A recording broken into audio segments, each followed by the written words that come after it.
Assalamu alaikum warahmatullahi wabarakatuh. Conditional type 3. Today we are discussing conditional type 3. देखिए conditional type 3 में ऐसी बात की जाती है जो कि माजी में नहीं हुई या माजी में हकाइक के मुनाफी थी, हकाइक के ऑपोजिट थी. We use the third conditional when talking about things which are contrary to the past facts. In other words, events that did not happen in the past. यानी ऐसी चीज़ें जो कि माजी में हुई ही नहीं या माजी में पॉसिबल ही नहीं थी या माजी में फैक्ट्स के रियलिटी के ऑपोजिट थी. यानी कंडीशनल टाइप 3 में वो चीज़ें डिस्कस की जाएंगी जो माजी में हुई ही नहीं या माजी के रियलिटी के ऑपोजिट थी या माजी के अंदर वो काम पॉसिबल ही नहीं था, मीन्स वो काम हुआ ही नहीं. Now look at the structure. Conditional type 3 के स्ट्रक्चर में इफ़ क्लोज पास्ट परफेक्ट के साथ आएगा और मेन क्लोज में वुड हैव प्लस वर्ब की थर्ड फॉर्म यूज़ होगी.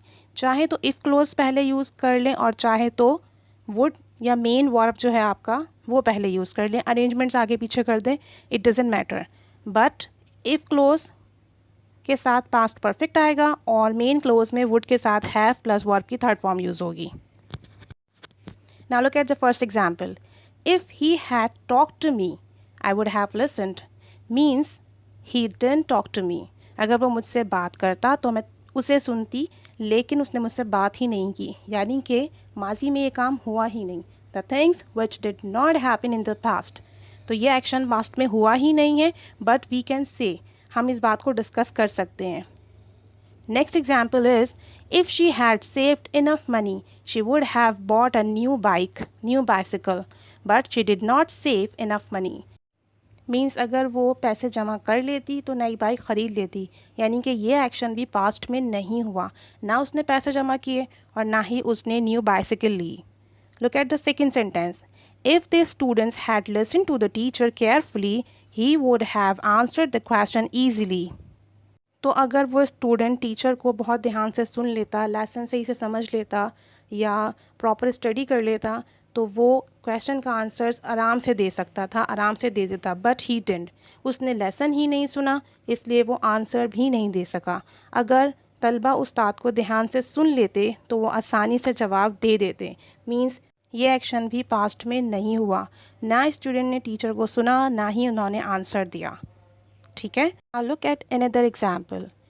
If I had passed my exam I would not और वुडंट हैव बीन सैड. अगर मैं अपने इम्तिहानात पास कर लेता तो इतना उदास ना होता. Means I didn't pass my exam. Second. Now the next example is, if you hadn't listen to me you wouldn't have been successful. अगर तुमने मेरी बात नहीं सुनी होती तो आज तुम इतने कामयाब ना होते. यानी कि उसने माजी में मेरी बात सुनी, एडवाइस फॉलो की और now he is very successful.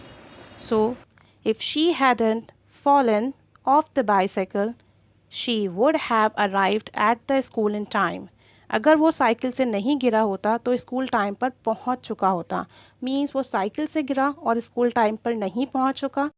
सो ये शो कर रहा है कि माजी इस सेंटेंस से कॉन्ट्ररी है, ऑपोजिट है. वो बाइसाइकिल से नहीं गिरा होता तो स्कूल पहुंच जाता. मीन्स वो बाइसाइकिल से गिरा और स्कूल नहीं पहुंच सका. Now look at some interrogative sentences. How can we make interrogative sentences in it? What would have happened if there hadn't been any electricity in your lives? क्या होता अगर आपकी ज़िंदगी में बिजली नहीं होती. मीन्स हमारी लाइफ में इलेक्ट्रिसिटी है और ये पास्ट एक्शन के ऑपोजिट है, इमेजनरी है, कॉन्ट्ररी है. Would you have helped me if you had had time? क्या आप मेरी मदद करते अगर आपके पास वक्त होता. मीन्स आपके पास वक्त होता तो आप क्या मेरी मदद करते. I am asking that. उसने शायद मेरी मदद नहीं की, इसलिए मैं पूछ रही हूँ कि अगर आपके पास वक्त होता तो क्या आप मेरी मदद करते. Now look at another example. Wouldn't you have studied hard if I hadn't want you. आप सही से अपने एग्ज़ाम्स की तैयारी नहीं करते अगर मैं आपको धमकी ना देती. मीन्स कि मैंने उसे धमकी दी तो उसने अच्छे तैयारी की और एग्ज़ाम्स पास किए, लेकिन अगर मैं धमकी ना देती तो वो तैयारी नहीं करता. What would you have done if you had lots of money. आप क्या करते अगर आपके पास बहुत सारे पैसे होते. If somebody asked you this question, so what would be your answer? Think about it. Now look at another case. हमारे पास had की और would की शॉर्ट फॉर्म है. would की शॉर्ट फॉर्म और had की शॉर्ट फॉर्म दोनों सेम है. So please don't get confused in the questions or in the third conditional, because we know कि अगर हमारे पास had की शॉर्ट फॉर्म आती है तो वो past perfect के साथ यूज़ हो रही है, और अगर would की शॉर्ट फॉर्म आती है तो उसके बाद have then verb की थर्ड फॉर्म आएगी. So I think you wouldn't be confused. Let's see the example. If he'd passed his exam, he would have gotten a diploma. अगर वो अपने एग्ज़ाम पास करता तो उसके पास डिप्लोमा होता. देखिए ही हैड की जगह हीट यूज़ हुआ है, उसके बाद वर्ब की डायरेक्ट थर्ड फॉर्म आ गई. सो दैट शोज़ यहाँ पर हैव यूज़ नहीं हुआ है, डायरेक्ट वर्ब की थर्ड फॉर्म आई है. इससे मालूम हुआ कि यहाँ पर ये हैड यूज़ हुआ है, वुड यूज़ नहीं हुआ है, क्योंकि अगर वुड यूज़ होता तो फिर हैव यूज़ होता, देन वर्ब की थर्ड फॉर्म आती. Now look at the another example. If he had passed his exams, he'd have gotten a diploma. अब यहाँ पे शॉर्ट फॉर्म जो वुड की यूज़ हुई है उसके बाद have and then third form है. इससे पता चला हमें कि यहाँ पर ये वुड है और ऊपर ये ही हैड था, heat. Now if I knew you were in hospital, I'd have visited you. So if I had known you were in hospital, I would have visited you. Next, I'd have bought you a present if I'd known it was your birthday. I would have bought you a present if I had known it was your birthday. So don't get confused. It's very simple to recognize के short form कहाँ पर had है और कहाँ पर would है. Just make a sense. Alright. Now अगर हमें मॉडल वर्ब में have की जगह, would have की जगह should have, could have and might have use करना हो तो हम कैसे यूज़ करेंगे? क्योंकि हम थर्ड कंडीशनल में would क्लोज में would की जगह should, could और might यूज़ करते हैं. Look at the example. If she had had Hassan's phone number, she might have called him for the party, but in reality she didn't find his number.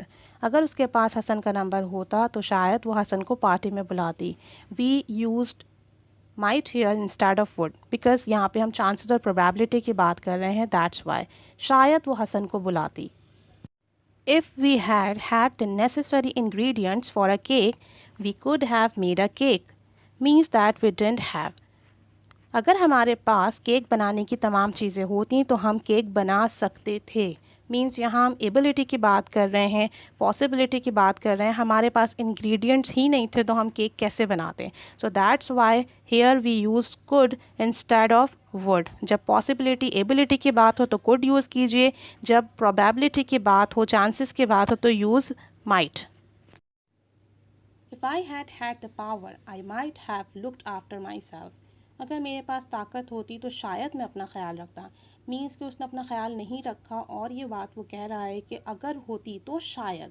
Means उसे उस पर भी surety नहीं है, उस पर भी उसको श्योरिटी नहीं कि वो रखता है नहीं रखता. That's why he used might.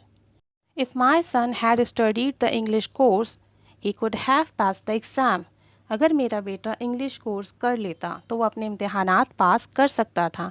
Means उसके बेटे ने इंग्लिश कोर्स नहीं किया तो उसमें ये एबिलिटी नहीं थी कि वो अपने एग्ज़ाम्स पास कर सकता.